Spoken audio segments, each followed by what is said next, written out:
What's the deal, baby? Y'all already know who it is. The big boss out, bossed out, K-Poke through the dope. Here, touch this box. So, I got a question for y'all, man. Y'all ask me questions in the comment section. I got a question for y'all. What if Terrence Crawford beats Errol Spence? I want y'all to really hear me out. Okay, I want y'all to answer that. What if Terrence Crawford beats Errol Spence? Right? Answer that for me. I'm going to answer it, and then y'all can, you know, I'll be looking for your comments in the comment section. I think if Terrence Crawford beats Errol Spence, in my mind, he'll live up to the hype. You got a lot of people picking him to beat Errol. You know, a lot of people feel like Errol Spence is unproven, and which I don't understand how you, but whatever. So it's a lot of that going on. But in my mind, if Bud Crawford beats Errol Spence, he will live up to the hype. You know what I mean? It'll be a great journey.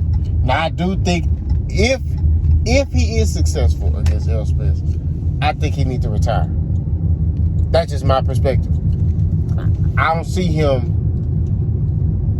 going to 154 and doing the same thing. I don't see him doing that.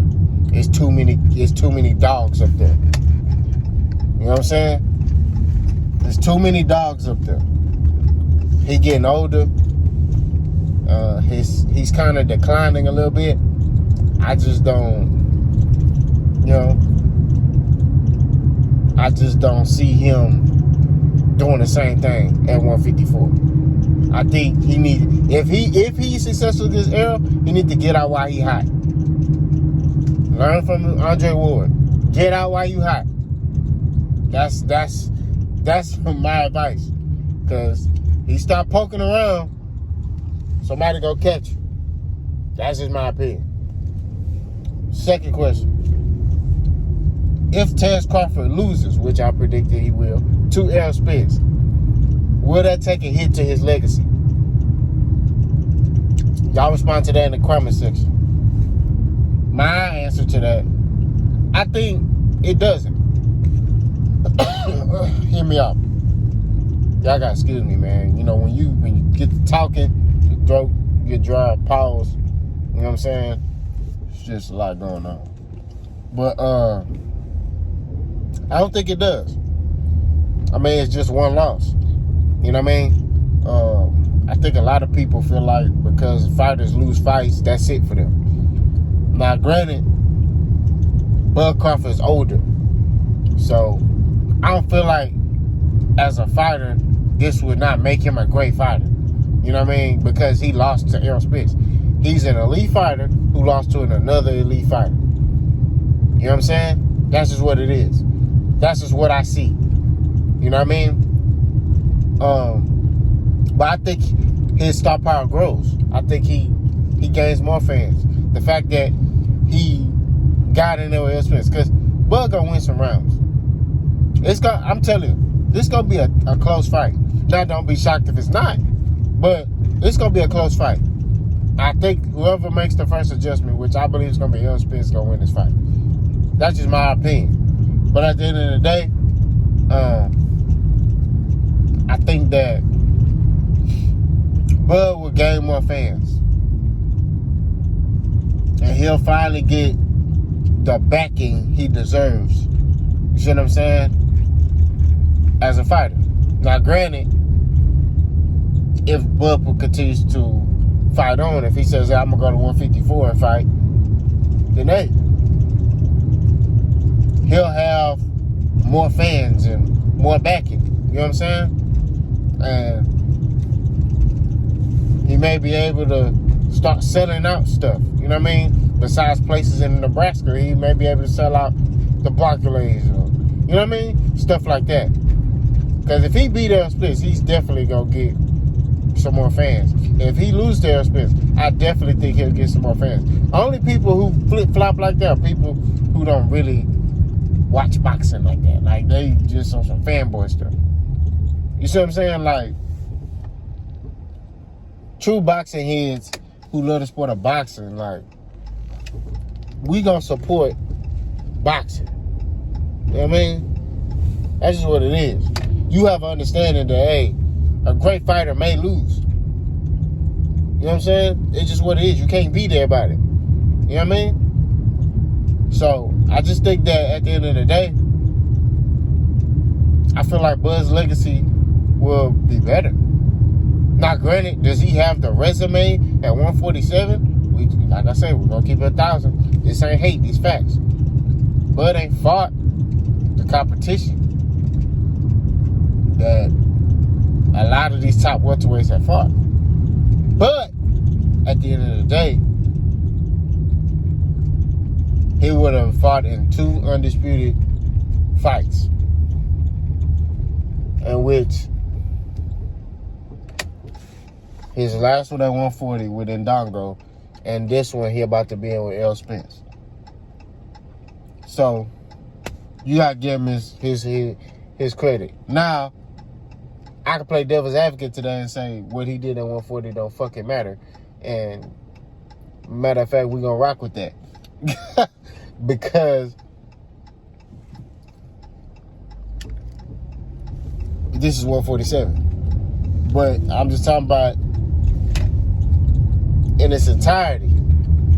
If he fought Errol Spence, lost, or fought Errol Spence and won, and so I'm gonna hang it up, he would be a first ballot Hall of Fame fighter. In my eyes, win or lose. Because he laced him up with another great fighter. He gave it his all. And, you know, he won or he lost. You know what I'm saying? He still gave it a whirlwind. He still gave it a try. You see what I'm saying? He didn't sit there and put his head between his legs. He put in that work. He got it in. He got it cracking. So, to me, he'll get that respect. I mean, I already respect him. I respect anybody who, I told y'all, who put them gloves on and get in that motherfucking ring, bro. Like, it's not easy getting in there, bro. Like, I don't know how many times I gotta tell y'all that shit. It's not easy. It's definitely not easy getting in that ring and fighting. You be nervous as a motherfucker. You get it up, bro. You know what I mean? Until you get hit. So, I respect anybody who can lace them gloves up. You know what I'm saying? And get in that ring. In my opinion. But at the end of the day, Bud getting there, win, lose, or draw, he's a Hall of Fame fighter in my eyes. You know what I mean? Now, if he's trying to lose past shit as leverage for him to be the A side and all that shit don't matter. When his career's over and he hangs it up and he says, hey, look, I'm done, then you can look at all his shit. That's when you can sit there. Look, let me tell you something, because now I'm finna cook. That's when Bud Crawford can sit there and use that shit. That's when he can sit there and be like, hey, I did this at 135. I did this at 140. And I did this at 147. Or, hell, I had an opportunity to fight for this at 147. I wasn't able to achieve it, but shit, I was in the dance. That's when you bring all that shit up. When you done. Not when you negotiating a fight and you talking about, hey, bro, I've done more in my career. Okay, you've done more in your career. Y'all was a champion at 135. 135? What weight class we at? We at 147, right? Yeah. So, speaking of which, you fought who at 135? Who at 135 was a top fighter that you fought? Okay, fuck 135. What about 140? I became undisputed. Cool. Who at 140 did you fight? You can say, man, that motherfucker there. Who? Who at 140? You can't use that shit at negotiation table. That's all I'm saying. But with the Hall of Fame, when it pertains to him going to the Hall of Fame, yes, you use all that shit. But you can't use that shit negotiating no fight against a fighter who fought better competition than you, who's doing better numbers than you, who's making more money than you, who's selling more tickets than you. He's just doing almost everything better than you. You know what I'm saying? Like, that's just the truth.